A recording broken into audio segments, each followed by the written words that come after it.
Who is Prester John?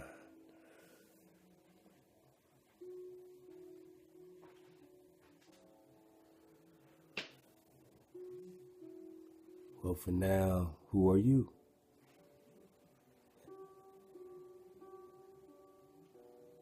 It's Prester John Mansa Musa. It's Mansa Musa Montezuma. Is he King Solomon? Are they all contemporaries and one and the same? Has our timeline been added to? Has your map been flipped upside down? What do you want out of life? Answers?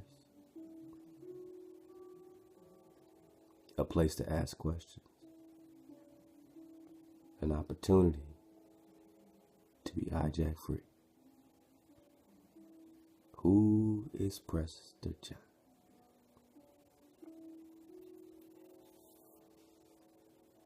Well, this is part 9.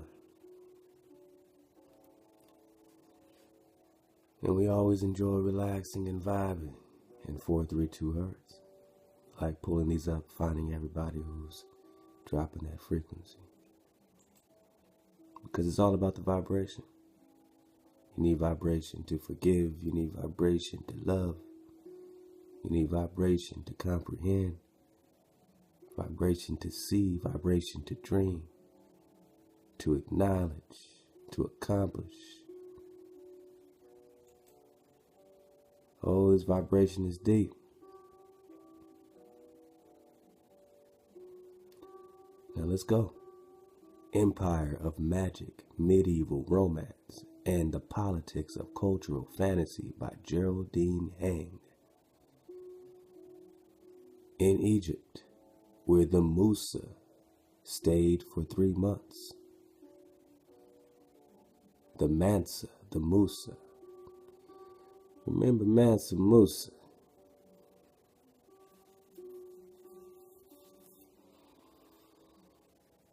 Musas and Mansas and Mansas and Musas.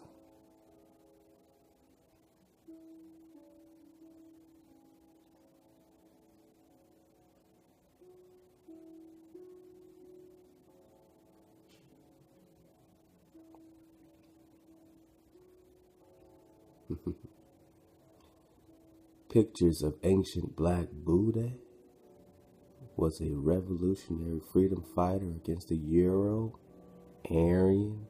Hindu caste system. So this Negro Buddha, remember this Buddha's a title.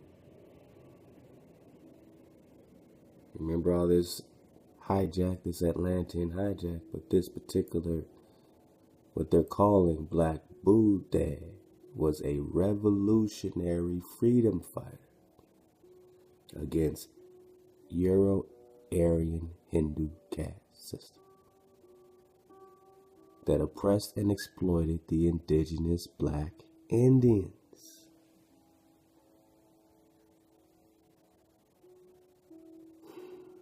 So we were fighting for freedom in Atlantis, fighting for freedom in India, China, Venue, Chile, America. But before we get too deep, just remember this.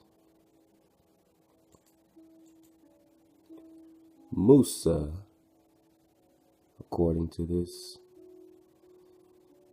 good document here, translates to Moses. Musa Moses, or at least these titles are parallel, same as put, foot. Those are all the same, right? Merish, Meres, Mala, Wala, Mele, Musa Moses.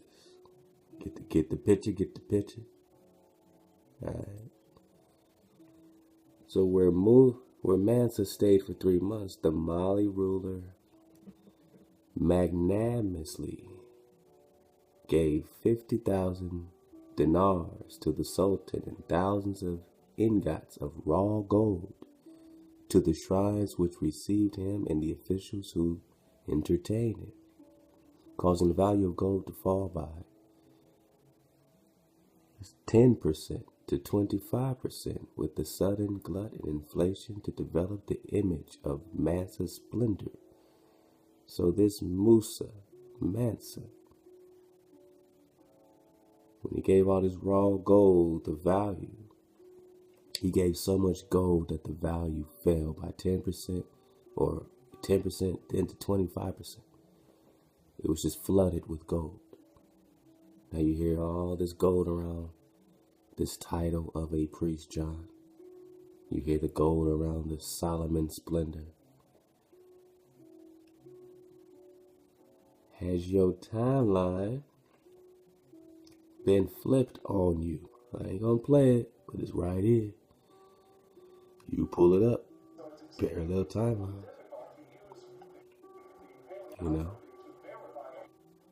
You know what they said. You know what they said.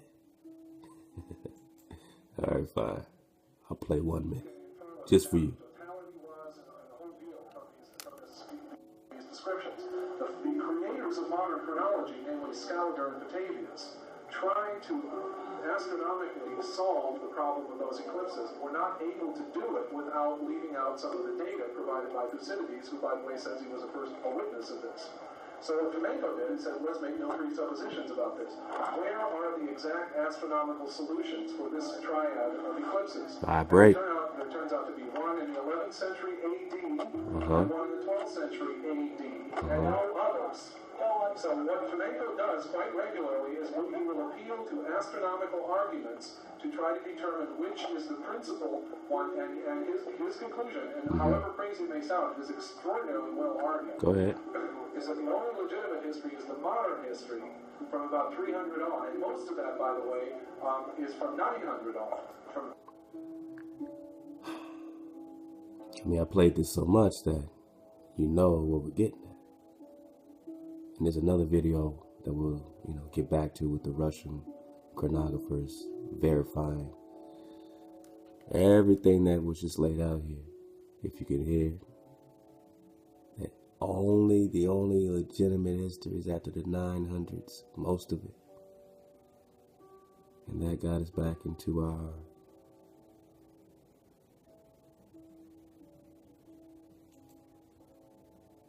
King David letter of 1165 AD.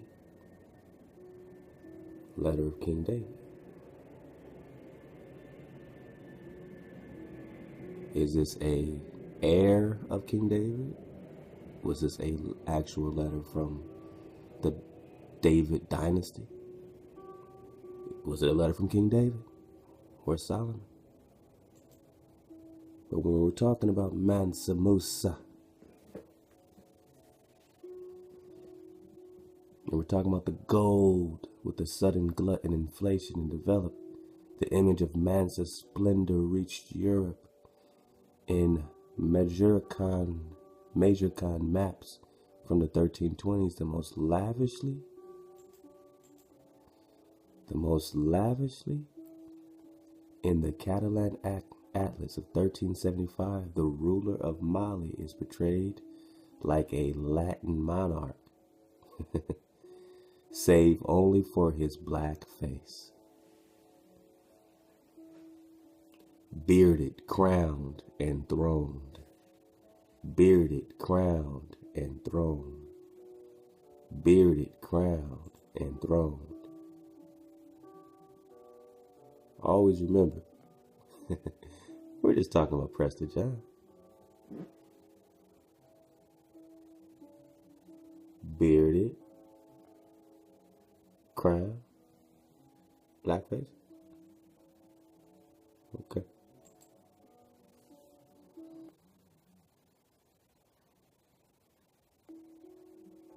So let's go.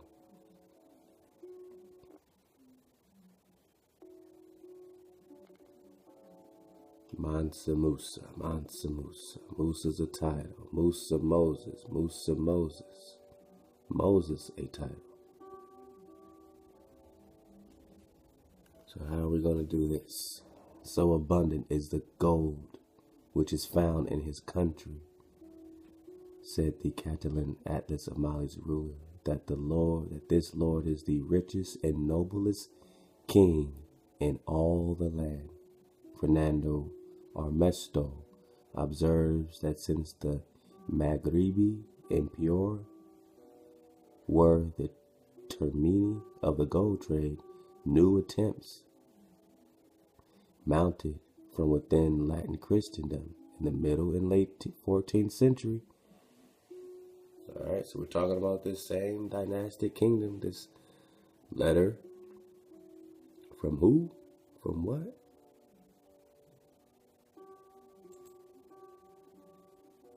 All right, so this letter's popping up 1165. That's 12th century, so keep this in mind. Keep Prester John in mind. Let's back up.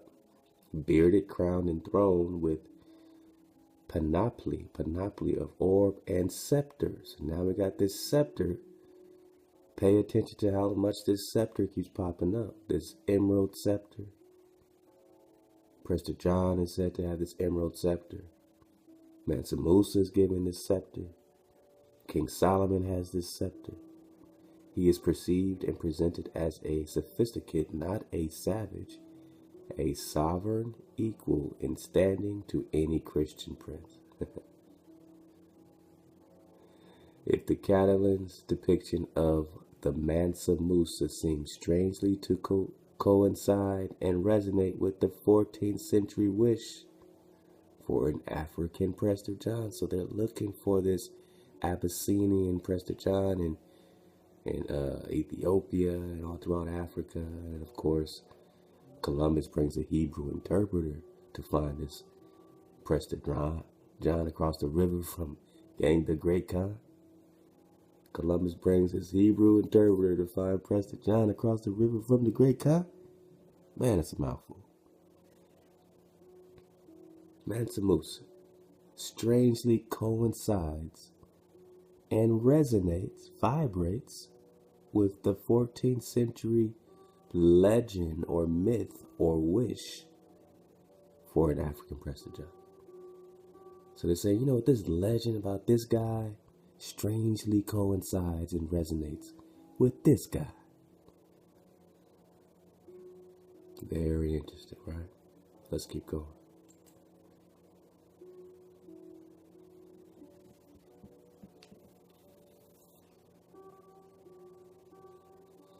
Oh, yeah. You already know, man. Again, love to author Scott Jr., man, for getting the dice rolling on this joint, man. Too much fun digging in it. You know what I'm saying?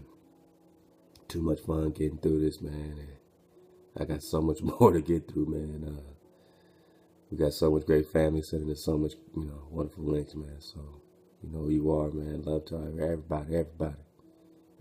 This particular document, man, is hard to find. And the brother Uno, man, I don't know where he found it, how he got it. But he pulled a wonderful source up for us. And every time I go in this glossary, I get more and more amazed. I can do a whole drop on this.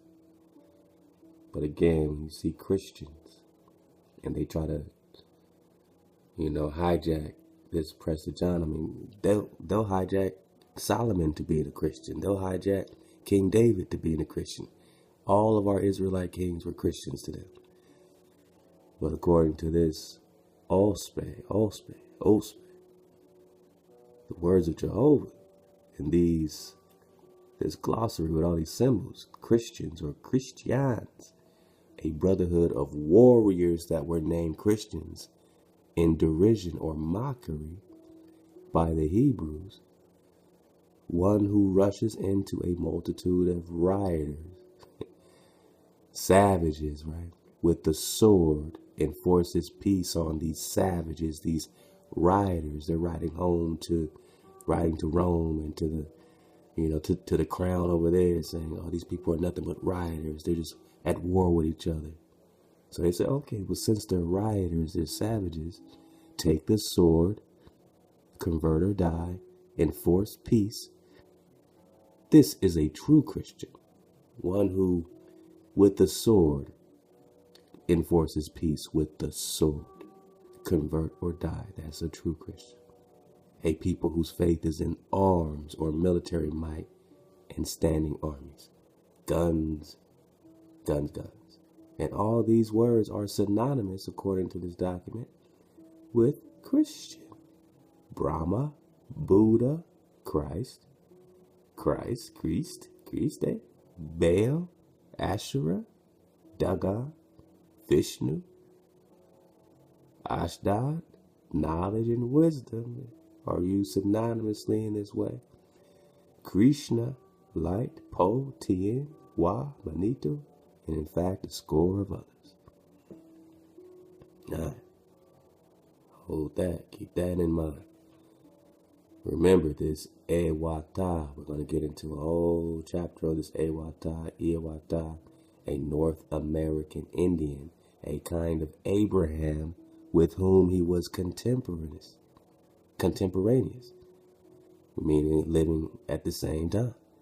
So we have an Abraham over here in documents called Ewata, living at the same time as the biblical Abraham, and he's labeled a North American Indian. And you telling me this is play, and this ain't the old world? Man, let's keep going. You know, 'cause every time, man, I try to get through so much, and time just flies by. So I'm trying to just, when I say let's go, I'm really talking to myself, man, 'cause I want to cover so much. All these great chapters, man. Keep going, keep going, keep going, keep going. Let's get it. I just wanted to get to the first chapter. I wanted to read the very first and how this thing starts, just to let you know. We jumped into like page 700 and something last time. I'm going to the beginning of this Book of Jehovih and his angel ambassador. All right. After the creation of man, the creator, Jehovah, said unto him, that thou shalt know thou art the work of my hands. I have given thee capacity for knowledge, power, and dominion. This was the first error, but man was helpless, crawling on his belly, and he understood not the voice of the Almighty. And called his angels, who were older than the earth. And he said unto them, go ye, raise man upright, and teach him to understand. And the angels of heaven descended to the earth and raised man upright. And man wandered about on the earth. This was the second error. All right, so either you believe that it all happened at once, that all the atoms were the same, that all of them were the image or signature, might have a few different rounds of this creation. This is now kind of letting you know, okay, these are different rounds. First error, second error, you know. You look it up. You know what I'm saying? Dodge the hijack. And the angels of heaven descended to the earth and raised man upright. And man wandered about the earth. This was the second error. Jehovah, as we know, said to the angels that were with him, behold, man hath multiplied on the earth. Bring ye them together. Teach them to dwell in cities and nations. And the angels of taught the peoples of the earth to dwell together in cities and nations. This was the third error. And in that time, the beast, self, rose up before man. Self. See, that selfishness, that need to say that I need to be leader over you or better than you, or all that stuff, that's the beast. That's the beast. That self is the beast. Everyone has a journey to overcome that self. Rose up before man and spake to him, saying, possess thou whatever thou wilt, for all things are thine, and are good for thee. And man obeyed the beast, and war came into the world. This was the fourth error. All right, so this ain't got nothing to do with a serpent tricking Eve in a sense. It was a beast or self that rose up before man, saying, possess what you will, and all things are yours, and everything's good for you, and me, me, me, me. All right, so let's keep going. And man was sick at heart, and he called out to the beast, saying, thou saidst, possess thyself of all things, for they are good for thee. Now behold, war and death have encompassed me about on all sides. I pray thee, therefore, teach me peace. Teach me peace, beast. But the beast said, think not I am come to send peace on the earth.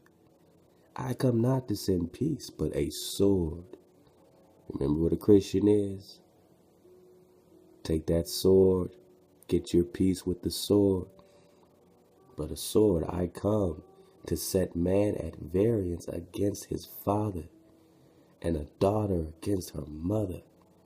Whatsoever thou findest to eat, be it fish or flesh, eat thou thereof, taking no thought of tomorrow.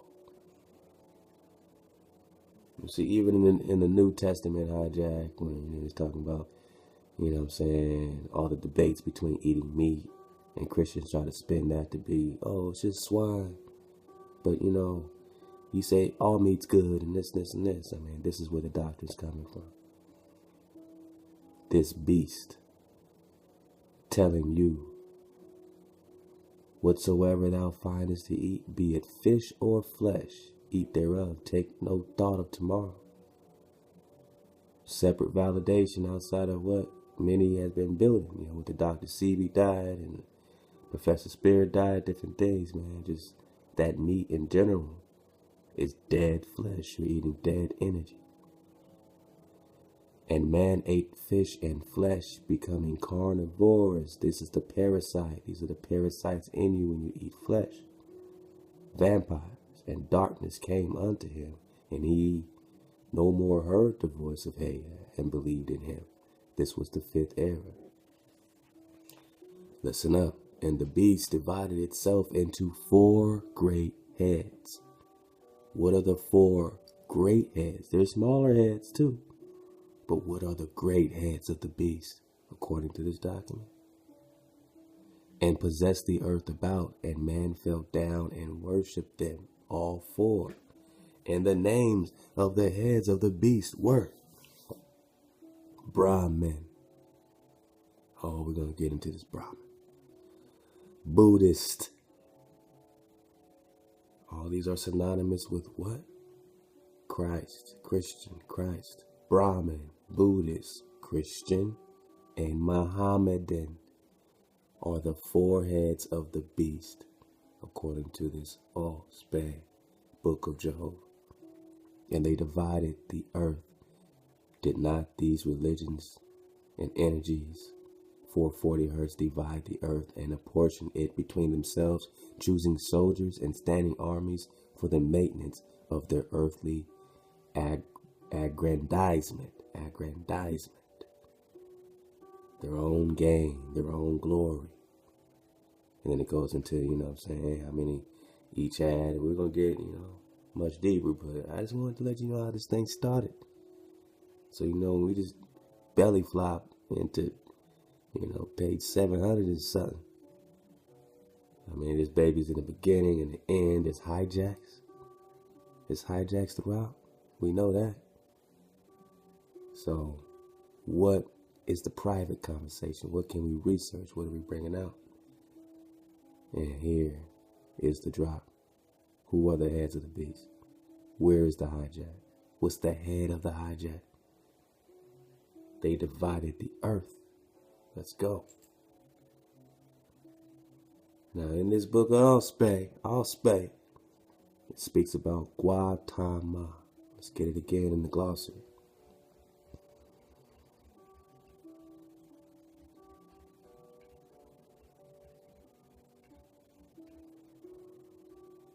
All right.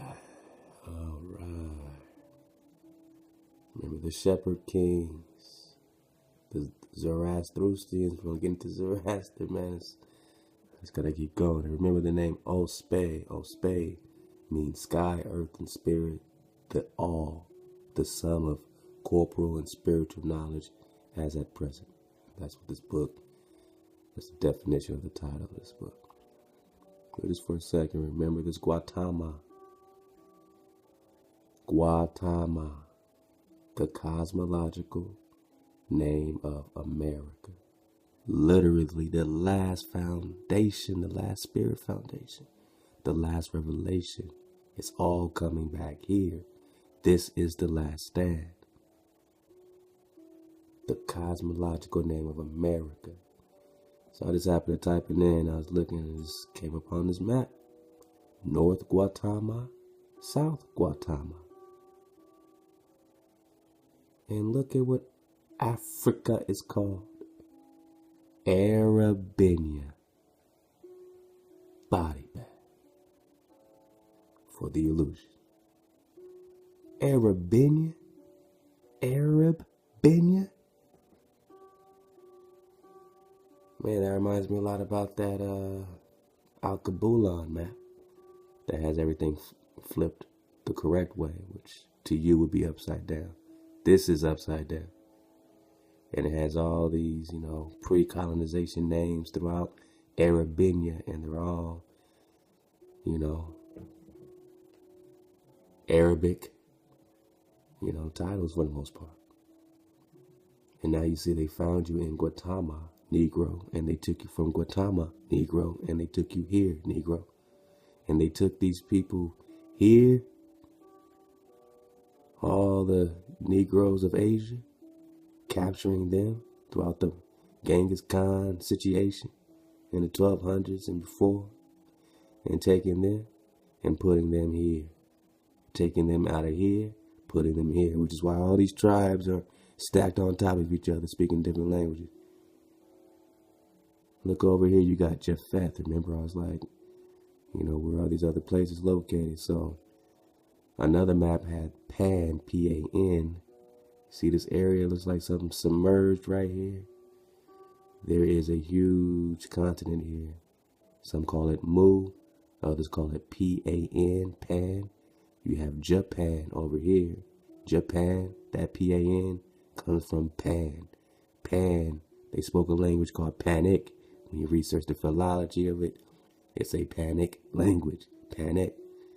And you had Pan here. Then you had the rest of this Atlantis here. It was sunk here. All these waters were unnavigable, and they just broke that navigation barrier in the 13th, 14th, 15th century, found you here, put you in slavery on your own land, and started shipping you here.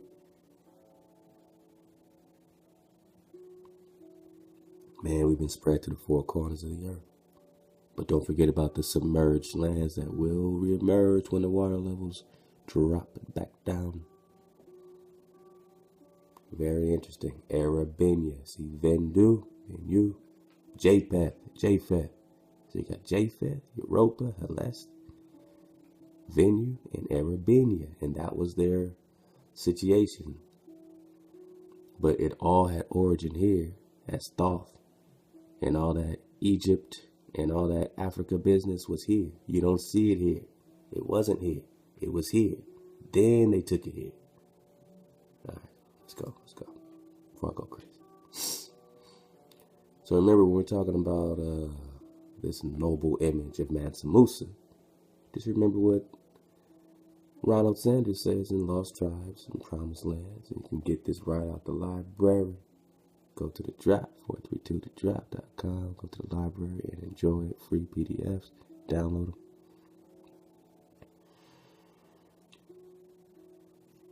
In our time, get a figure for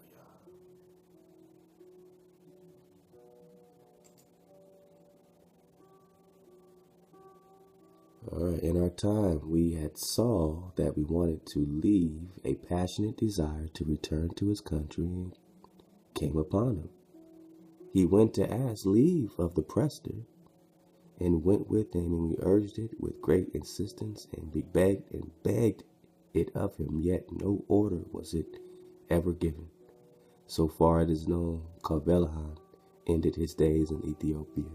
He too was a living symbol of the demystification of the East, ending like the legend of Prester John in the Abyssinian dust. Because they were looking for the kingdom, and every time they kept coming up short, they had to leave the legend in the Abyssinian dust. With that legend went for the time being. All hope of a noble image of the Negro. With that legend went for the time being all hope of a noble image of the Negro to counter the one that was coming with growing force out of West Africa. So what needed to be countered? What image was coming with a growing force out of West Africa that was making the noble image of Prester John extinct? What was taking over this noble image of the Negro coming out of West Africa?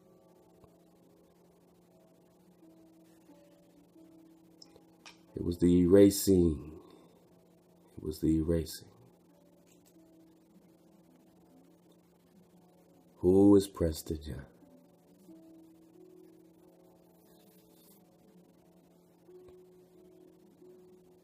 Now we keep teasing with this link, so let's just go get it, man. Let's just go get it. I'm gonna read it, and then we're gonna look some of this stuff up. Prester John was Rajahiraja Chola II, Prince Jaredon Bragratuni, the first Christian emperor. Every time you see Christian, just exit out for a second. We're trying to get to the bottom of things. The first emperor of the three Indias. He was the grandson, through his mother, of Kulatunga Chola II, the Cholan Soli emperor of the three Indies. His father was a Brugatuni Prince Atone of Osetes. Wikipedia states, according to historian in Sutherman, Rajahiraja was not the direct descendant of Rajaraja Chola II, but was the son of his sister Rajaraja. Chola II chose Rajahiraja as her heir in 1166, as he did not have any sons of his own. Okay, we're in that 12th century, right? So Prester John was succeeded by his younger brother, Kulotunga, Chola III, when Prester John retired to be a Christian monk. Remember the Monk Mound. And you wonder why it's called Monk's Mound. Remember T.B. Priestley, the tremendous drought. Kokia Mounds.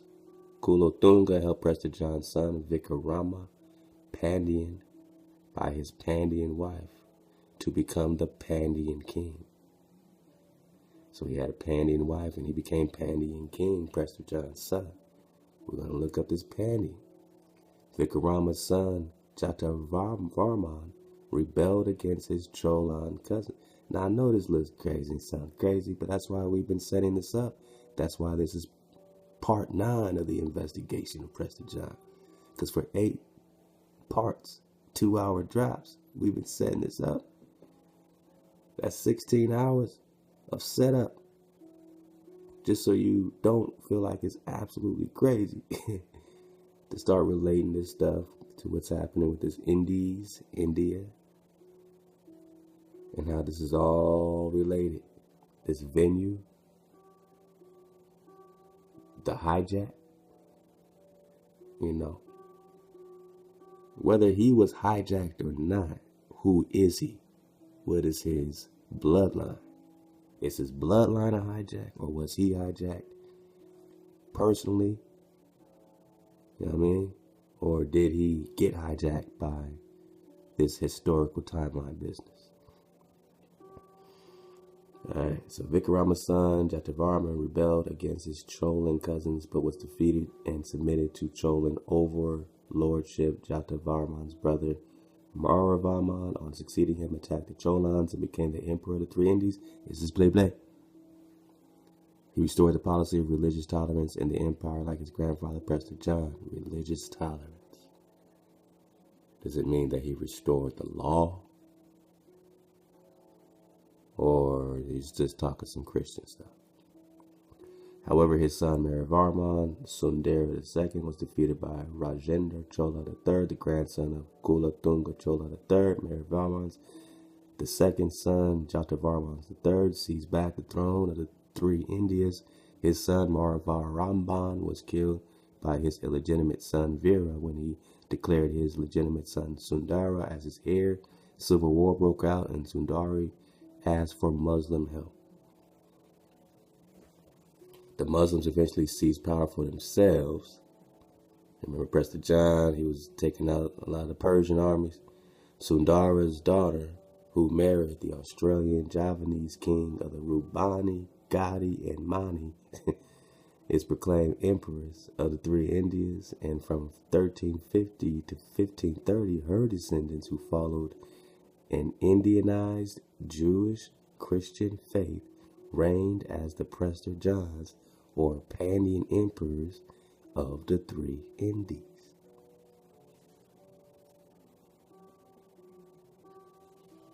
Wow, man. You ain't gonna learn this on CNN, tell you that much. So, this empress and her family, but they followed an Indianized Jewish Christian faith. So now we got this Jew business. Now we got all these code words for Israelite. Indianized Jewish Christian faith. What the fuck is that? Who can tell me what an Indianized Jewish Christian faith is? I'll wait. When they make it that confusing, you know they're hiding something. So it appears that they're restoring some version of the law, reigned as the Prester Johns. And because they're reigning as Prester Johns, it would seem that he also rocked some version of the law. Or Pandian emperor of the three Indies, huh? Alright, so Raja Chola II, Jaradan, the first Prester John. So he's the first Prester John, right? So just like we're saying, this is a title. That's not his name. So is it crazy to throw out David and Solomon? Well, let's see. Because David and Solomon keep popping up, but we're trained to think this is just play. The so-called Voynich Manuscript is a 15th century copy of the original, which was written by him in the 12th century. Whoa! There's something called the Voynich Manuscript. And they're saying it is written by this by Prester John. In the 12th century, it says the language is a Hebreo-Georgian Indian language of the royal house.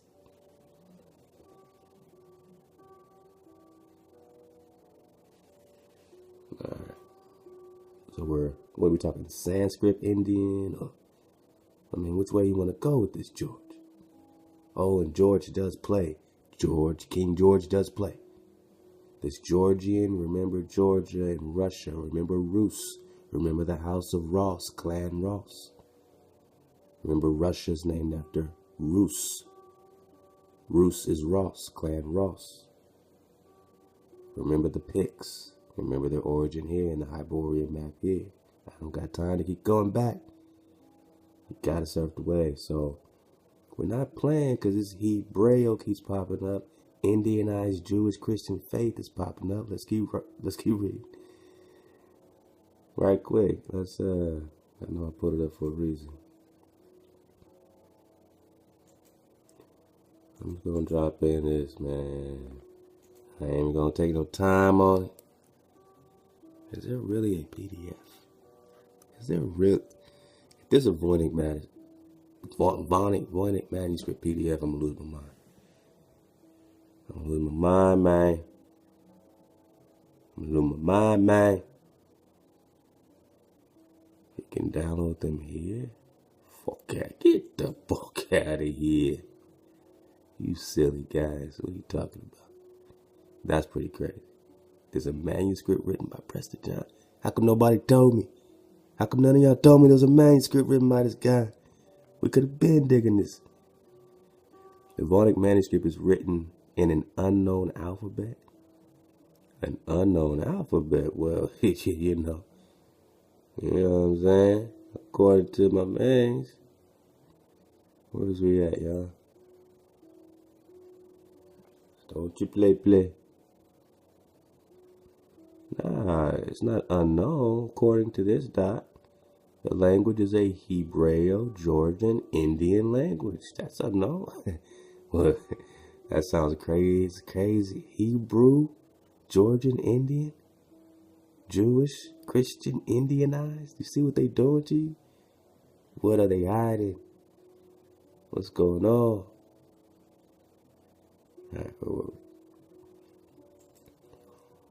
So this Voynich Manuscript is written by in an unknown alphabet. Not a living soul knows what it means. During centuries, top military code breakers, linguists, historians, and laymen have tried to decipher it. All failed. People have gone insane in their obsessions trying to figure it out. It dates back to early 15th century.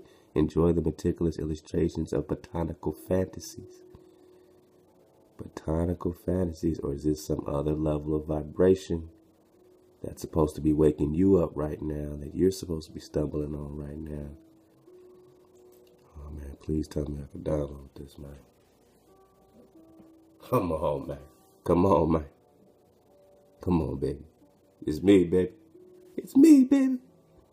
Please let me download you, man. Come on, man. Come on, man. Hey, something's loading up. So I'm going to fall back and drink some water. Y'all keep enjoying that harp piano in 432, playing gently on your cochlea, in your left eardrum and right eardrum like that. Man. I just really hope this is the real deal. It's taking a long time to download, though. I mean, upload. I ain't even started downloading. But maybe that's a good thing. Alright, so let's keep that. Let's keep them dice rolling. While we wait for this Voynich Manuscript, supposedly written by the Prester John, Raja Chola II. Alright. Crazy, right? So his son, by his black Panian wife, was King Vikrama Pani. He had at least 3 sons by his Jewish wife, Lady Gaveret Hannah. Jewish wife or Hebrew wife? Alright, wait. So Prester John's son by his Panian wife is King Vikrama.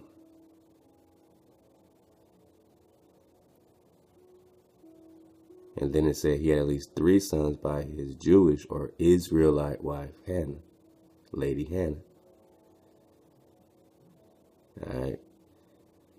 Now, one of his sons is David Soslan, became a Babylonian exilarch and the husband of Queen Tamar of Georgia. His son Hannah became prince or king of the Jews of Tahama, king of the Jews, Israel. And then his son Solomon was the Jewish prince or king of Tammuz. Whoa. Now, I know, you can name your child anything. A bunch of Solomons and Davids, and I know they do that and all that. Well, let's just surf the wave. I mean, all I want to do with you today, all I want to do with you tonight, is surf the wave.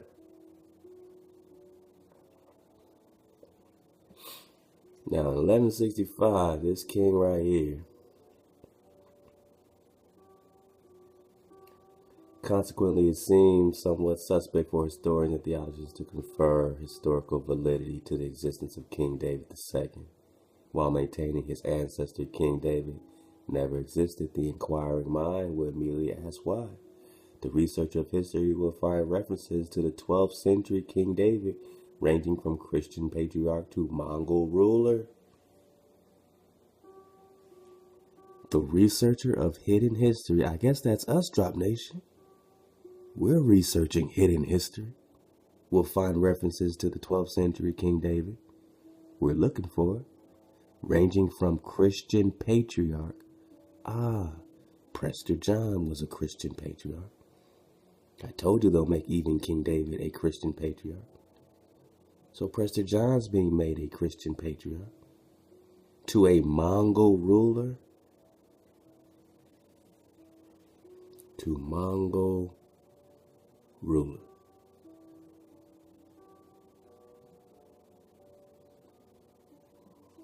You remember the, where's that link?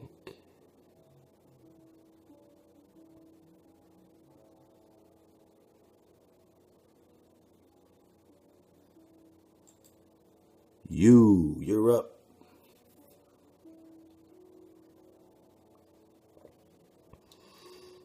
Now this says Genghis Khan's foster father Kong as Prester John in Le Livre de Merveilles, 15th century.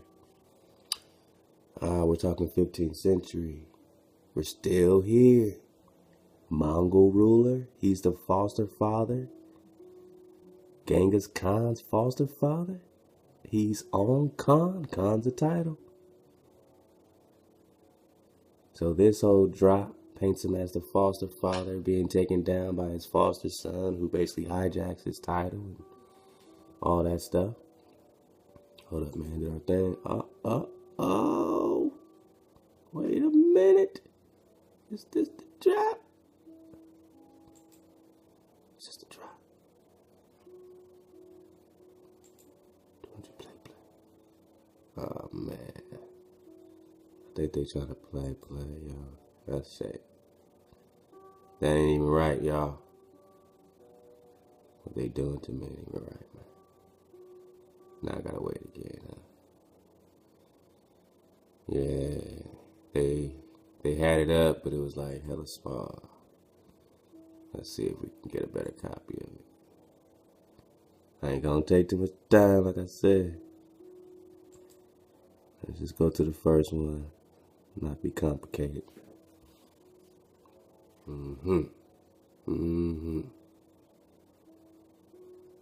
Okay. What's going on?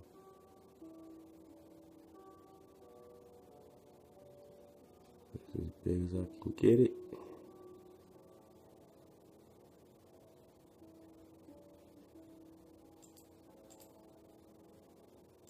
Alright, so this is in Yale University, y'all. This is supposed to be the Voynich Manuscript. Let me bookmark this right now.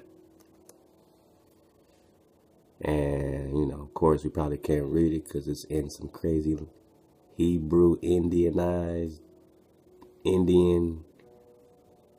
But if you can kind of see and make it out a little bit.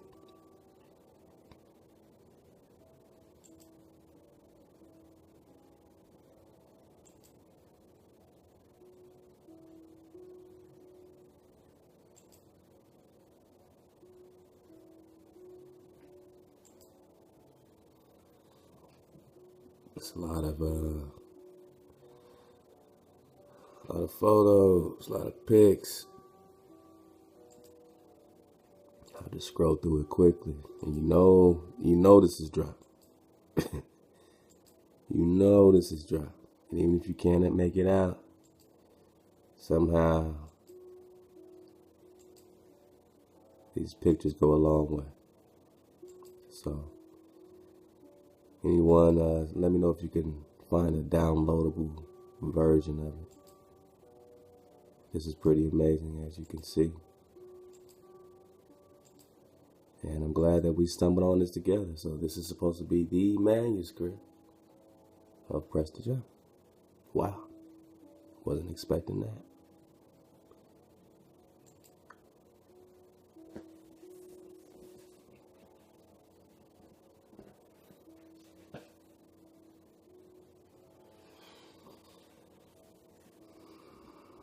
So Raja Haraja Chola II, Jeradon, his son David Slosin became the Babylonian exilarch and the husband of Queen Tamar of Georgia. His son Hannah became Prince King of Judah Tahama, and his son Solomon was the Jewish prince of King Thomas, who married Queen Limbu. Limbu, like the Limba tribe, Labana of Rubani, all these Jews, Israelite hidden origin, right? Now check this out. Check this out. I see some Vishnu drop. Okay, it's getting good. It's getting good. Vikrama Pandyan, now this is the son of Prester John, was assisted by his cousin Kulutunga Chola II, the Hindu emperor of the three Indias, to gain the Pandyan throne. Vikrama was the protector of Christians. Watch out for the hijack, and resisted the approaches of the Muslims for him to convert. The form of Christianity they, the Pandyan Prester Johns, followed was expressed in terminology drawn from the Hindu tradition. We're going to get a little bit into this document called the Hindu Americas and how they basically try to, claim credit for civilizing America a long time ago, but we know them as also the connection to the Atlantean situation that hijacked America. So either you civilize Guatemala, all right? Did you civilize Guatemala? These Vindus, these Vindias, you know what I mean?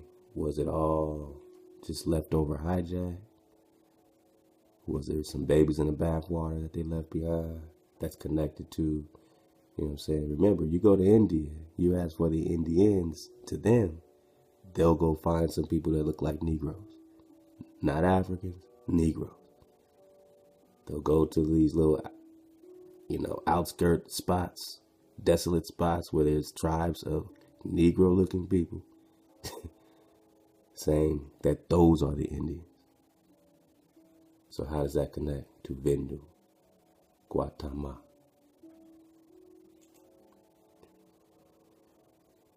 It gets good. So the form of Christianity, right? So you see that's a hijack. So there's a form of it now, right? Like the Nestors.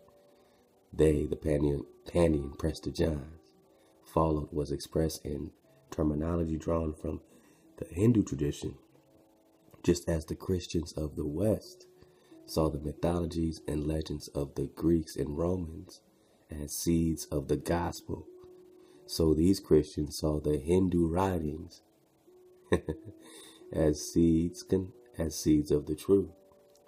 They developed the ideas of Vishnu and Krishna in a Christian direction, where Krishna was identified with Christ and Vishnu as the supreme deity, of which Krishna was the incarnation of Vishnu. Krishna is the Lord himself. Lord, like Lord God, the grades of the angels, the hierarchy of the angels, Lord God, all that. Krishna is the Lord, right? So the idea of the 10 avatars of Vishnu originates in the Kabbalistic idea of the 10 Sephiroth. The concept of Devi, Mother Goddess, is close to the idea of Sophia in the West. Sophia in the West. Radha is connected to the Holy Spirit. Whoa. So all of their Christian drop is coming out the Hindu drop, which is why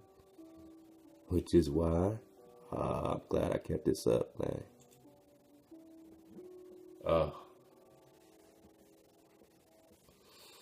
I just want to thank everybody for learning with me, man. If you are learning with me now, if you've been learning with me, man, for years, going back to the beginning of the radio platform, and thank you for being patient, while things get set up for that.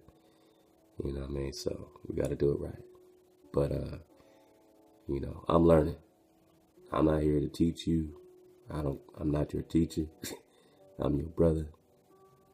I am flawed. I'm learning to be whole with the Creator. So accept me for my flaws. Accept me for the truth.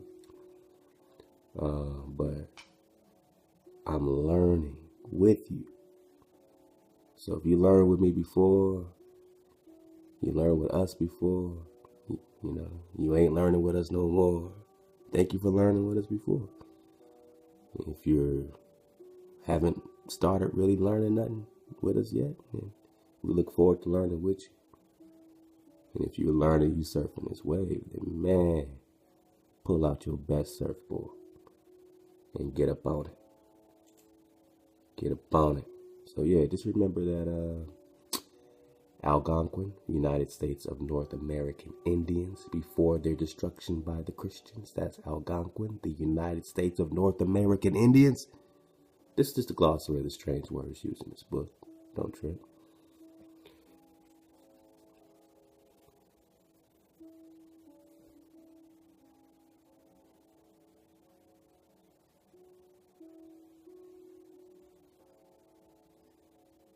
Bra or Brahmin.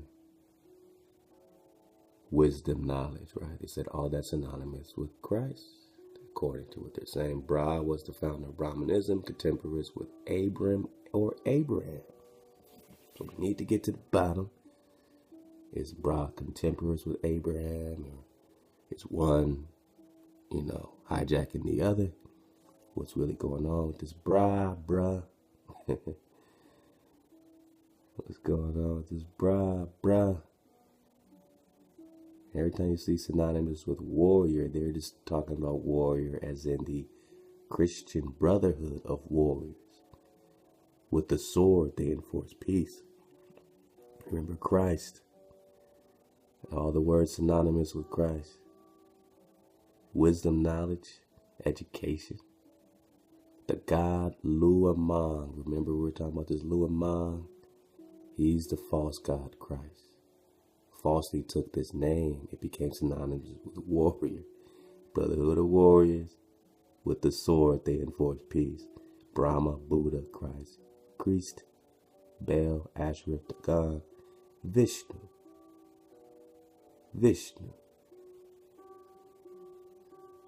This link got a lot of drop right here, man. So they're saying all this stuff is coming, all this Christian hijack is coming from this Atlantean Vishnu, Thoth, Bra. Wait. What are the four heads again?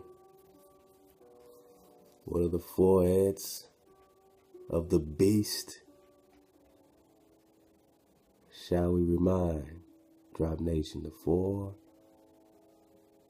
great heads of the beast are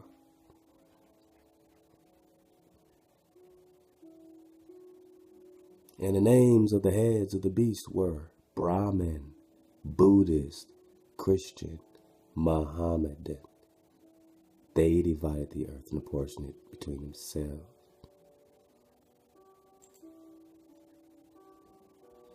The form of Christianity they follow was drawn from the Hindu tradition. So the three Indias, so they're saying that this is coming out the Hindu tradition now. Before we just discard everything that Prester John's connected to as this Hindu hijack. Let's see which part of this, which part of the wave this is really connected. As we see it keeps getting connected to this Israelite ancestry. You see this Jewish thing keep coming up. So, how now? You have to say, well, how does this Israelite situation really connect with the Hindu situation? We'll be, we're going to get right into a little more of what we were getting before out of that. Hold on to your rain boots. It's going to be a lot of drop. So it's all right. So Krishna was identified with Christ, Vishnu as the supreme deity. This is how they got by with their Coptic situation. This is how they got by. This is why they survived and weren't destroyed. Remember, the Pope went against everybody who was enemies of Christ, so they had to find a way. He said, no, we're the root of it all. We're Krishna. Vishnu's the supreme. Alright? The idea, so Raha is connected to the Holy Spirit, who is seen as the feminine in the many Jewish texts. After the ascendancy of Hinduism in 1308, this Christian Indianized theology was re-assimilated back into Hinduism with its followers. He had two sons, Jatavarman and Kulak Shetkaran, and Mara Varman. Sundara Panyaman won by his wife, who was a Christian, Charan, princess of Quelan, Vanad, and Kerala. Krishna, or Christian, what part of the hijack are we talking about? Okay. So it goes a little more into the family lineage. I want to see if there's something else I want to get here before I keep it rocking. Keep it rocking.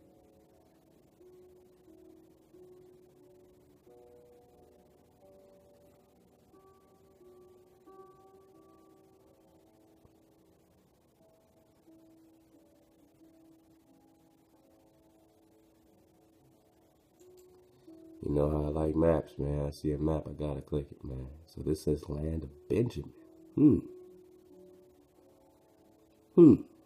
Gad. Baby Sheba. Master Rock. Sambala. West coast of Australia, pre-1530s. So on the west coast of Australia, pre-1530s. Wow, so this is supposed to be Australia. And this is Ophir here. They're putting Ophir here. Gad here. They're saying this is all an inland sea. Land of Benjamin sunk 535 AD. The land of Benjamin sunk right outside of Australia. Is this play with Gad right here? Oh man, this is crazy. Alright, this is getting crazy. This is getting crazy.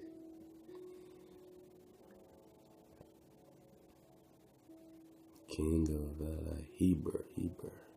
Alright. Okay. Let's take it all the way back up. Alright, so we got this Raja Chola situation. Alright, so first thing, man. Let's come over here right quick.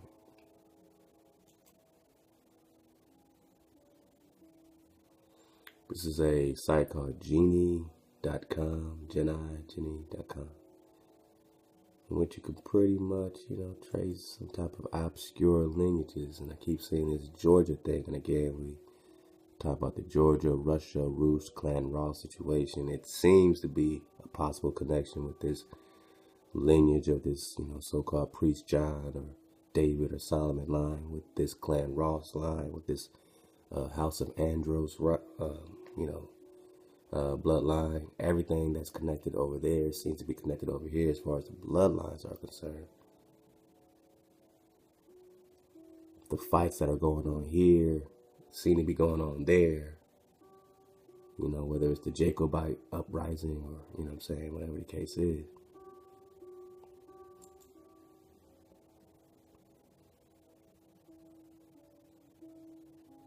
Rusudan.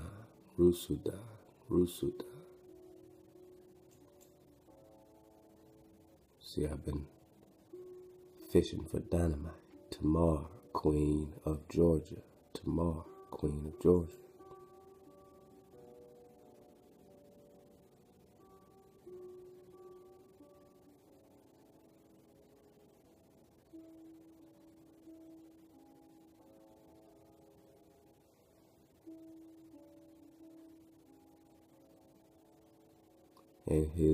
And the husband of Queen Tamara of Georgia. His son David Soslan became Babylonian exilarch and the husband of Queen Tamar. So that's David Soslan, is the son of Prester John.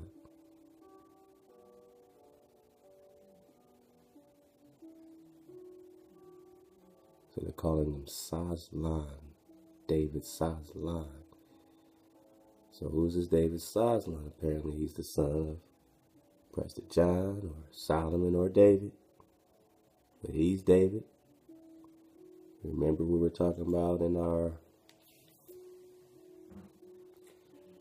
journey in the land of Prester John. Oh, they started me from the top. They started me from the top. We'll get back into it. I gotta get that page number again, but oh, it was Prester John at last. Let's go to that. Oh, my memory's not that bad after all.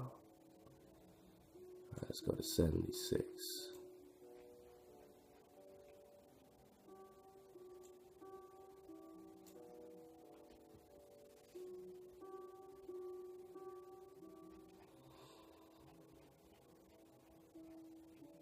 It's very important, so, you know, oh, these maps, keep going. Let's go. I'm a map fiend. I'm just going to start drawing my own maps, man. So let's just start doing it. So remember, Prester John at last. Prester John lived in a tent. Throughout the vastness of his empire, he had no fixed abode, but perambulated his nomadic court according to the exigencies of politics of war, and they're calling him by this name, Lebna Dangel Dawit was the young ruler's name. Dawit is David, as it figures in Ethiopian chronicles, but his Portuguese contemporaries simplified it to David. His Portuguese contemporaries, or the hijacks, just simplified it.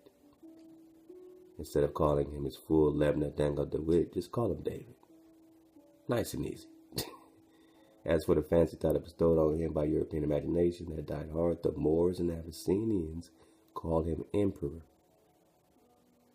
So he's Emperor to them, Emperor David to them, Emperor David to them. The emperor at this time was 20 years of age. Old Queen Helena's tutelage was a thing of the past. The dowager still lived at court, but in retirement. Young David, like his namesake, we're just talking Prester John. Young David, like his namesake, an alleged ancestor, had embarked early on military career, Abyssinia. So now they're calling him David, like his namesake, by his heritage of the line of David, an alleged ancestor. All right, I know we're floating, you know, we got like 10 books going all at once in this investigation and lots of great links. But, you know, it's your fault, man. You know what I'm saying? It's a Drop Nation, man. It's your fault, man. So we got this Tamir, who's the daughter or the wife of David Soslan of Georgia. And it says it right here, David Soslan of Georgia. So we click on that. David Soslan of Georgia. This is supposed to be the son of Prester John of Georgia, House of Ross, Rus. Don't let the Georgia fool you. We're just talking Russia. We're just talking Asia. Son of Prince Jardaran of Alania and Princess Rusadan, mother of David Soslan, king of Georgia, husband of Tamar. So Prince Jaradan, just like they're calling it here. Prester John was Raja Hiraja Chola II, Prince Jaradan Braguntuni. Wow. Prince Jaradan Ragatuni. Let's take this over here. Let's click on Prince Jaradan of Alania. Man, it's a pretty dope site, man. Geni.com, Geni.com. Prince Jaredon of Alania. Look at where he lived when he lived. 1042 to 1165. That's right around the 1162. So that's right around the 1165 mark with the letter of King David. Right around that mark. Give or take 3 years. Husband of Princess Rushadon, mother of David Slauson, King of Georgia, father of David Slauson, father of David Slauson, King of Georgia. So, Prince Jaredon of Alania is Prester John. Now we know he's a king, right? So all these titles, man. So that sends us on a little bit of a rabbit chase when we try to understand this Jaredon, this situation. Even when you go to Wikipedia on this thing, I don't know if I pulled it up here. Don't know if I got it up here. Let's just Wikipedia David Slauson. You could say Georgia if you like. Now we know Wikipedia is full of shit, but sometimes you get something, man. Sometimes you get something, man.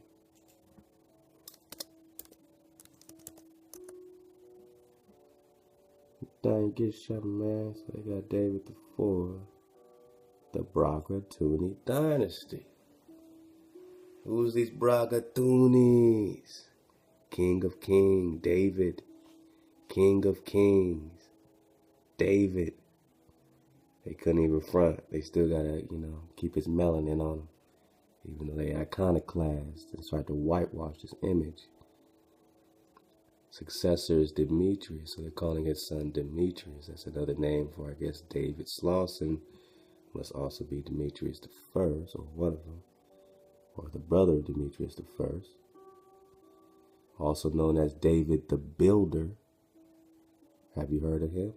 King of Kings of Georgia, or Russia. Remember, this is a very expensive book called Russian Icons, where they'll show you the actual Byzantine paintings and all the black noble images that were painted and the frescoes that were destroyed by all the conquering. No one wanted. They erased Black Russia. They erased Black Europe. They erased all that, especially throughout World War I and World War II. Later, they were destroying all that stuff. But of course, before then, the Renaissance, we already know that. So this David IV, also known as David the Builder of the Bragutioni dynasty. Let's keep going. Popularly considered to be the greatest and most successful Georgian ruler in history and original architect of the Georgian Golden Age. He succeeded in driving the Turks out the country. So he's against the Turks, against the hijack, winning the Battle of Decoding in 1121. He reformed the army administration, enabled him to reunite the country and bring most of the lands of the Caucasus under Georgia's control. So they ruled over the Caucasus, a friend of the church. So they always want to make them Christians, right? A friend of the church and noble promoter of Christian culture, right? Okay. He was canonized, right? So now he's an Orthodox, and now he's canonized, and now he looks like them. But here's the drop. King of Kings, King of Kings, King of Kings.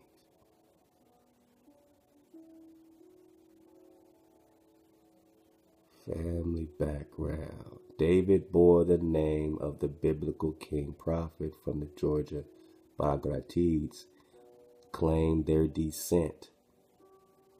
From whom the Georgia Bagratids claimed their descent, and whose 78th descendant David was proclaimed to be.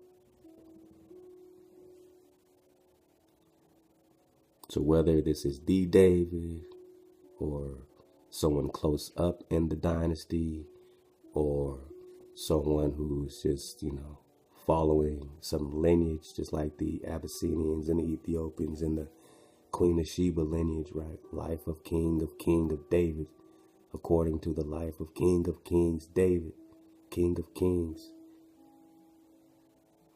Doesn't Prester John always, call himself the King of Kings? Aren't all these people King of Kings? Mansa, Musa, King of Kings? How many King of Kings as rich as a mug are there? But you see how they are going back to the biblical king prophet. Descendant David was proclaimed to be. Claimed their descendant, the Brocatunis. Alright. Bagrationi dynasty. Look at their shield. Here we go again with these lines, right? You already know where they're getting at. You already know what they're getting at. Being among the oldest extant Christian ruling dynasties in the world. Come on, man. They keep putting it there for you. They keep trying to cross you over. But what's it to it?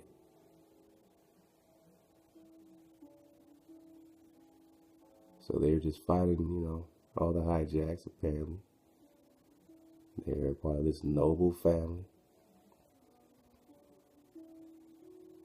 And again, tradition has it that of 7 refugee brothers of the Davidic line, 3 of them settled in Armenia, and other 4 arrived in Kartli, also known as Iberia, where they intermarried with the local ruling houses and acquired some lands and hereditary possessions. So, according to this, these were 3 refugee brothers of the Davidic line. So they're calling after this David.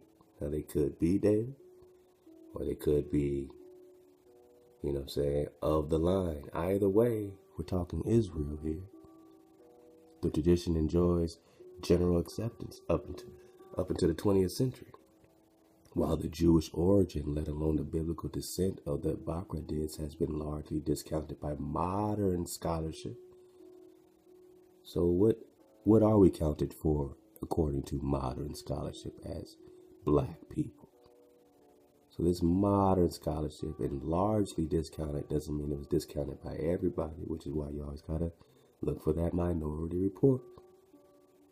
So the Bagratids were largely, but not fully, discounted by modern scholars, but not the older, ancient scholars. Their origin still remains controversial. So they still don't know. Well, damn, you can't tell them who they are. How can you tell them who they're not? Alright, so just wanted to look into a little bit of that. Remember this Voynich Manuscript. Let's see how we're doing. Oh man, we're great. We're covering a lot of ground real fast. I'm not doing too much, side noting on y'all. I'm just kind of going right in, man. So, again, Prester John, Raja Hiraja, Prince Jaredon Bagratuni. We just got into the Brocatunis of Georgia. So they're saying Prester John, King David, is of the Brocatuni, who are of the Davidic lines. So either way, we're following the Davidic line, but I'm just talking about this, timeline situation. And this timeline situation plays. Oh boy, this is timeline situation play. You know what I mean? So you got it there to remind you. You know what I mean? You got it there to remind you. Alright, what's this? I had this here for a reason. Don't snap me. Let's go. This is another great link. I'm getting, peace to everybody sending me these wonderful links, you know what I'm saying? And keep it coming, you know what I'm saying? This is your drop, for you, by you. Preface to the present edition. This is out of the sacred text, the Kebra Nagaz, the E.A. Wallace Budge. A lot of people dig on this E.A. Wallace Budge scholar, right? This Abyssinia. I have a book by him. The whole Abyssinian drop, you know what I mean? So I'll be dropping that more to come. Sorry, this is a little small, but it says, when the English tradition of the Book of the Glory of Kings appeared in 1922, it received a generous welcome from the gentlemen of the press, and the approval of it by the public generally was shown by the fact that within 2 months from the day of publication, a reprint was called for. The amusing and interesting character of the book, which piles up fantasy or fancy tales, fables, legends, folklore, dogma, mysticism, and pious remarks on the substratum of historical fact was frankly admitted by all the reviewers, but a few of them raised the question of the historicity of the Book of the Glory of Kings. It must be said at once that we shall never know whether the queen who visited Solomon was a pure-blooded Abyssinian or an Arab queen from Yemen or Hadramaut. So they're saying Queen Solomon, Queen Sheba could have been an Arab queen, which is also talking about melanated family. But was she a melanated Arab queen from Arabia? Arabinia? Or was she a full-blooded Abyssinian? Was she just mixed multitude? Remember the etymologies? Yeah, that's a fun word, man. Etymologies.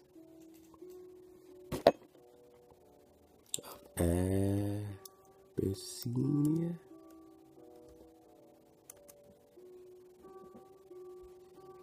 Oh, I know I can't spell. You want 2 S's? I'll give you 2 S's. You want 2 S's? I'll give you 2 S's. Old name for Ethiopia, 1630. So this predates Ethiopia. It was Abyssinia, from modern Latin Abyssinia, from Habasa, Arabic. The name of the region said to be from Amharic, mixture. Is this a mixture of angels? Is this a mixture of, just other type hijack? Or are we talking mixed multitude, like the mixed multitude leaving out of Egypt? I'll be seeing you, Abyssinia. Falasha, dark-skinned Jewish tribe of Abyssinia. They're known as the Abyssinian Jews. Exiled, wanderer, immigrant, Falasha, wanderer. Negas, nega, my nega. Negas, title of the ruler of Abyssinia, from Amharic Nagush, king. What up, king? What up, Negas? Ruled, force, ruled.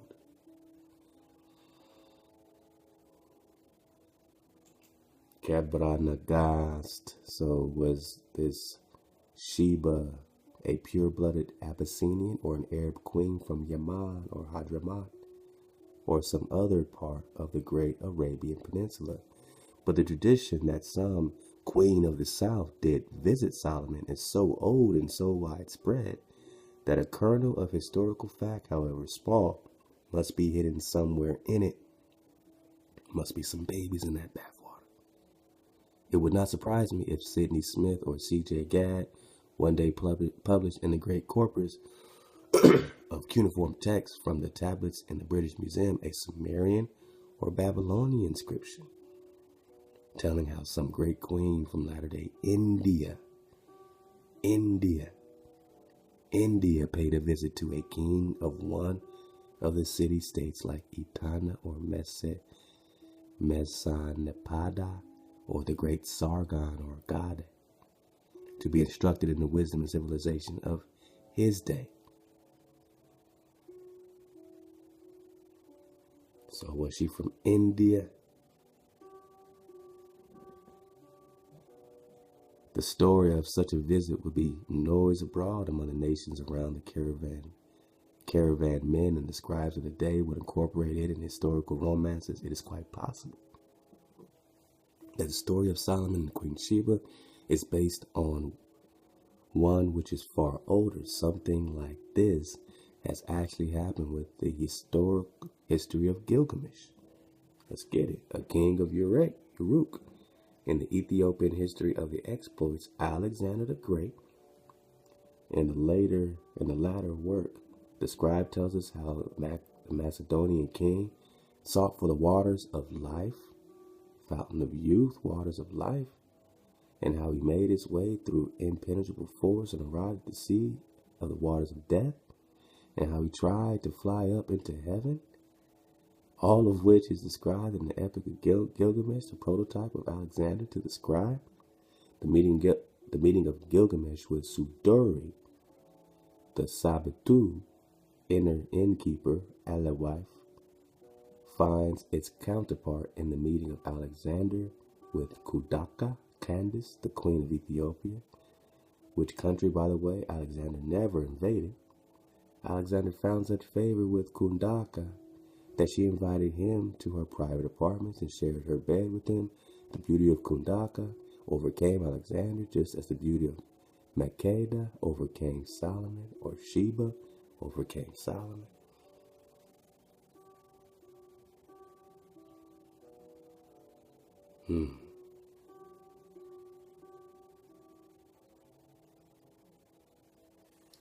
I'm not going to try to find it now, but, go back to the last part 8 when we're reading in Land of Prester John, where it actually seemed like it was calling Alexander, or Prester John Alexander.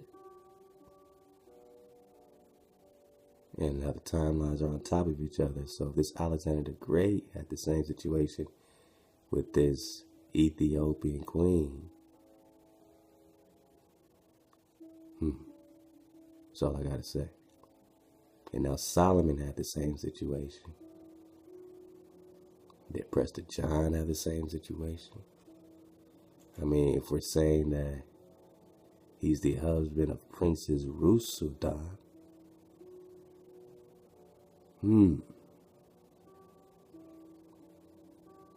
who's Princess Rusudan, right? Who's this Princess Rusudan? Is she a contemporary of this?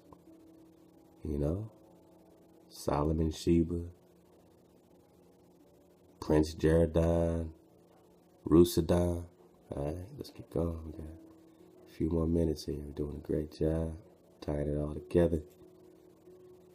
It's only part 9. Don't trip. Don't trip. Be water. Alright, so the object of the Ethiopian scribe, ancient or modern, was to make a good story, and he never allowed facts or anachronisms or names of persons or place or even possibility or probability to hamper him. The next question is, how far are the Abyssinians justified in claiming definite kinship with the Semites or Shemites? A lot of people had this question. These Ethiopians to claim, okay, we all come from this Menelik, Sheba line, and not even, try to look for the other lines of Solomon, the other, noble heirs, other than the Queen of Sheba. All the other wives he had, all the Hebrew family he had, So instead of following one line from Sheba, well, that only benefits the Abyssinians. Are they truly heirs to the throne? Being Abyssinian, Sheba, whatever, that is. So let's go. There's little doubt the aboriginal inhabitants of Abyssinia were Negroes. The original inhabitants of Abyssinia were Negroes or Negroids who came from the valley of the Nile. All right, let's just surf the wave. We're about to be at Africa. We know our history here. We know the Mississippi River and the Nile River have a lot in common.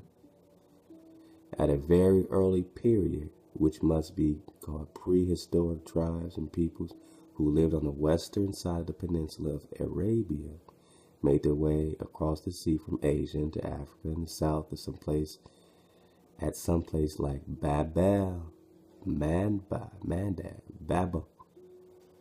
in the north and some place in the peninsula of Sinai. And this way, the influence of Asiatic peoples entered Abyssinia. So now we have Asiatics entering Abyssinia, like a section of the Hamites, whose language was akin to that of the Libyans, Berbers, Egyptians, brought into Abyssinia, language which for convenience we may call Ethiopic. Though it is more correct name is Cushite, the translator of the Bible into Ethiopic identified quite incorrectly Abyssinia with Cush, the Hebrew name for the country which we now call Nubia. So now you call it Nubia, but it was once called Cush, or Ethiopia, or Abyssinia, quite incorrectly Abyssinian with Kush. So they're saying it was an incorrect identification between Abyssinia and Kush, which is the Hebrew name for a country now called Nubia. Owing to the intermingling of Shemites, Semites, and Hamites, a Semitic element entered the Hamitic language at a very early period. The northern part of Abyssinia, that is the mountainous section of it, became the principal settlement of the Shemites, who are known as Agaw, A-G-A-W, and from them were probably descended many of the Phoenicians or Abyssinian Jews. In the 11th or 12th century before Christ, watch out for the hijack and the timeline, a further invasion of Abyssinia by Asiatic Semites took place, and it was they who taught the Abyssinians the elements of civilizations. The Semites, the principal tribe of the invaders, was called Habasha, and they came from Yaman in western South Arabia. They gave the name Habesh to this part of Africa in which they settled, and it is from this that the modern name Abyssinia is derived, Habesh or Habasha.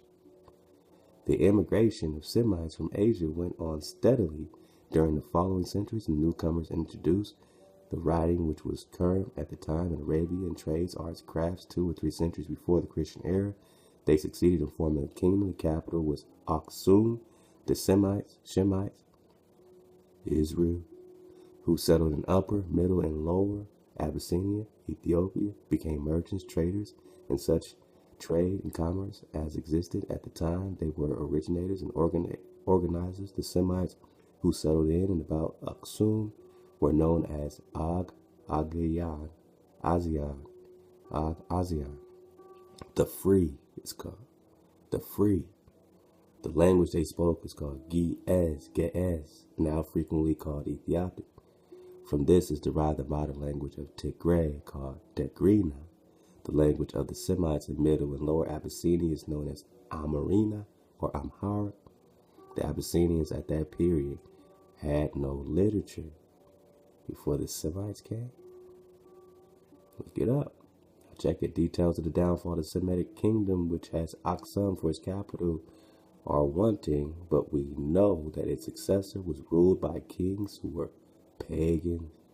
Among these were Aphiles, Endebes, Alemedes, Ella, Amida, the father of Zana.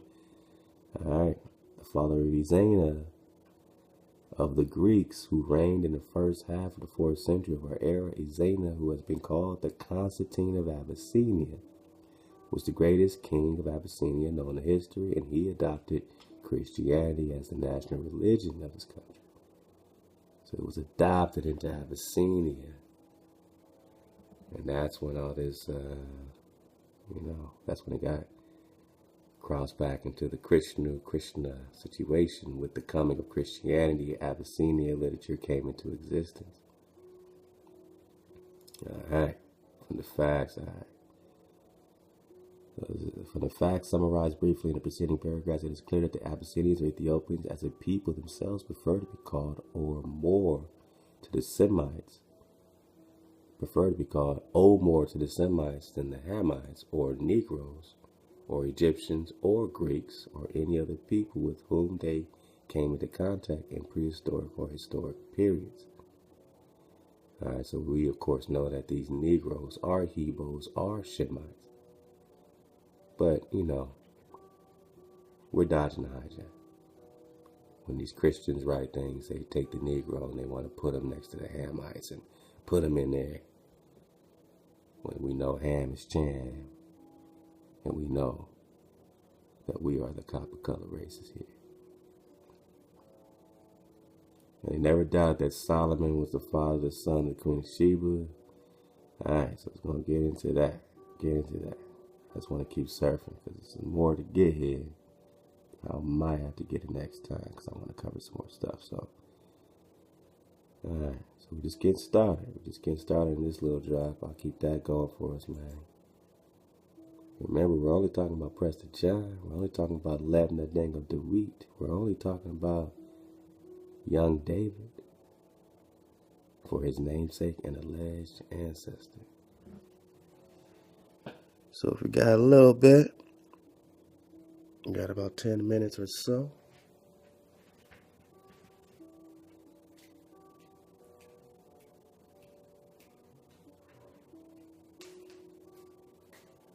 Getting myself prepared for a wonderful dismount.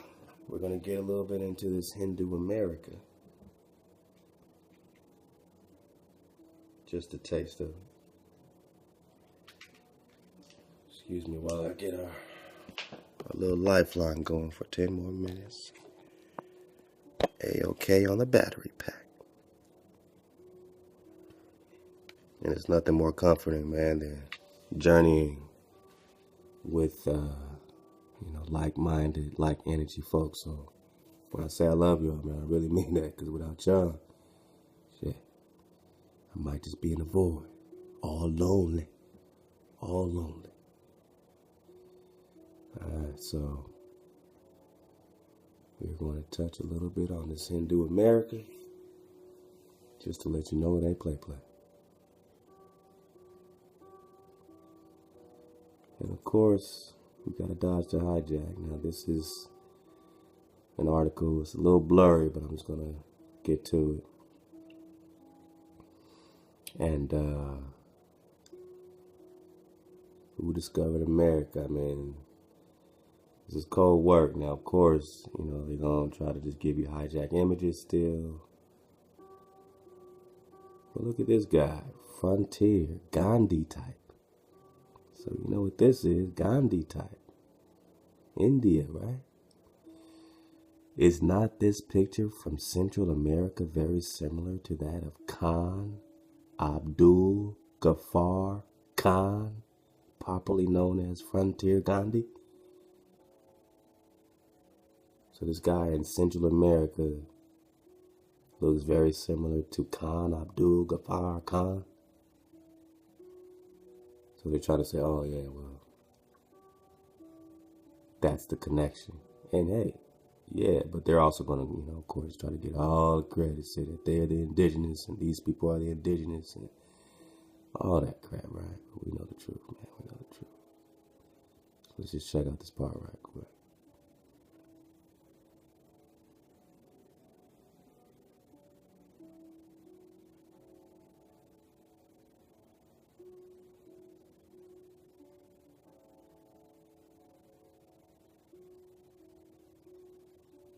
Okay, let me get one page back.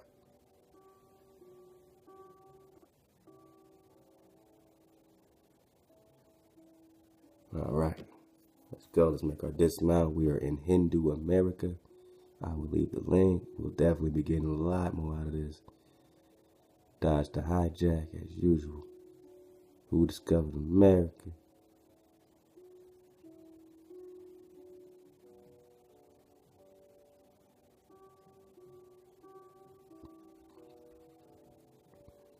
Just want to start at a good place, man. Alright, so the research into man's presence in the New World is very interesting, and the reader will come across some fantastic theories. Remember, you're just a theory to them. And all of your leaders, all of your last Negro noble images are mythology to these people, advanced by various scholars in their zeal to justify their imagination. But it is not conjectures and suppositions that we can arrive at a solution of this great mystery, identity, or at least similarities in facial appearance, food, clothing, religion, customs, habits, above similarity in basic philosophy and culture must decide the issue. So they're going to try to find the similarities between mainly this hijack, Mongolian, Atlantic, Vishnu, Cham, and the modern North American image. We're going to try to tie the Aztecs and all that, so let's just see what this says. I'm actually going to go right here. In Mexico, there were white races, all right. Yellow race, okay. With almond-shaped eyes. Oh, then we got brown races and the black race. So we do have brown and black races in Mexico, okay. So more than 37 different languages and more dialects in the country are proofs against the racial unity of an ancient Mexican people's human life in Mexico is believed to be coeval with that of Asia, 10,000 BC or more. All right, this mixture of races and languages in Mexico, according to one school, is accounted for by immigration into Mexico of people from Atlantis. Immigration into Mexico from people from Atlantis, the lost continent, occupying the region now comprised by the Gulf of Mexico and the Caribbean Sea. So you're saying, oh, this is Atlantis. That the reason for all the mixture in Mexico is Atlantis. This continent is supposed got submerged in the ocean as a result of a series of earthquake shocks. In addition, there are 4 African theories, 7 Asiatic theories, 6 European theories about who you are here, Negro. Some say you come from Africa, some from Asia, some from Europe, all attributing the origin of the ancient Aztec civilization to immigrant waves from different countries and of different races in these continents. When they said themselves in the Papal, they're coming back home to their mountains and valleys, they knew they were coming back home to their origin.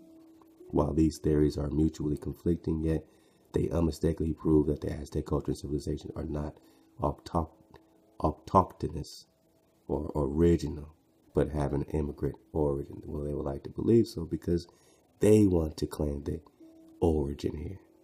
Everybody wants to claim your origin. All right. A further reason by accepting this theory is that Mexican traditions themselves claim that the ancestors come from far and beautiful country. They even say Montezuma said he came from a place where there was white people. Which Montezuma? Which one? Maybe he did. Who knows? We're just surfing away. But check it. But the presence of hundreds and thousands of people with Hindu and Mongol features following Hindu religions, customs, worship of Hindu gods, Ganesha, Idris, and others. The Hindu education code system of priesthood, marriage customs, observance of cremation, and even sutti, definitely prove that Hindus and Mongols did migrate to America in large numbers by land and sea. Well, we know that. We know we were hijacked. Oh, we know that. All right. We're going to get more in this Hindu America, man. We're going to make our dismount with this wonderful queen in Australia, man. Remember, we just, you know what I'm saying, looked up,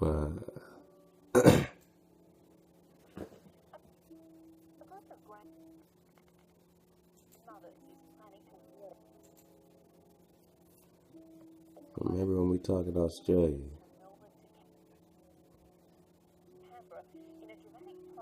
We're talking Australia. When we're talking Australia, we're talking the inland, we're talking land of Benjamin Suck, 535 AD, y'all. Gad, Ophir. So there's a lot of indigenous drop in Australia. And we're going to get to the bottom of it, man. Love to everybody that's been surfing this wave with us, man, from day one. On the real, love to the relaxing piano and heart music. Subscribe to Meditative Mind, meditation music. Let's get our dismount going on. This is coming right out of Australia, man. This is right off the press. Shout out to NITV News. Subscribe. Let's go. Stay up, suit up. Protest against the treatment of Aboriginal and Torres Strait Islander peoples. The First Nations Women of Australia ceremonial walk for freedom will set off on Monday and expects to arrive in the capital 6 weeks later. But their protest won't end there, with the group then planning to renounce their Australian citizenship and hand back their birth certificates and driver's licences to the Attorney General. I spoke to Auntie Susan Rankin to find out more about their plans. Yeah, Natalie, look, as mothers, grandmothers, sisters, aunties, we just can't bear the pain anymore of the pain and suffering of our people and Mother Earth. We're tired of putting our trust and faith in a system that is the cause of our people's pain and suffering. The walk is called First Nations Ceremonial Women's Walk for Freedom, and we say freedom from an alien law system that is not of our own choosing. As Aboriginal people, we are a spiritual people. We are bound by the first law for this land, and it is spiritual, and it is universal through the universal rule of natural law, and I can't be a part of this system anymore. There's a whole group of us that will be denouncing or rescinding ourselves from this system. So just to clarify, you are planning on giving up your Australian citizenship? That's right, love. Australian citizenship. I mean, Australian? Who are the aliens here? We are the first people, the sovereign people to these lands. Australian citizenship, that was not a choice for me. They did not ask me, did I want to become a citizen of an illegal occupying government that does not have a legal jurisdiction? I've done no swearing-in ceremony. I have not sworn my allegiance to this system and its laws. I'm swearing my allegiance to the first law, Creator Spirit's law. They want to call him all different kind of language names. There's only one Creator Spirit, so I've had enough, love. I can't bear it anymore. There are experts out there that say under law that you simply can't give up your citizenship and that the government won't recognise it. Does that deter you at all? Not at all, darling. We are bound, again, by the first law, spiritual law, the universal rule of natural law. They want to base the Constitution upon the 10 Commandments. Then they can give back what they stole to our people. We're a free people. None of us should be paying rent on our inheritance. It's given to us by birthright for free.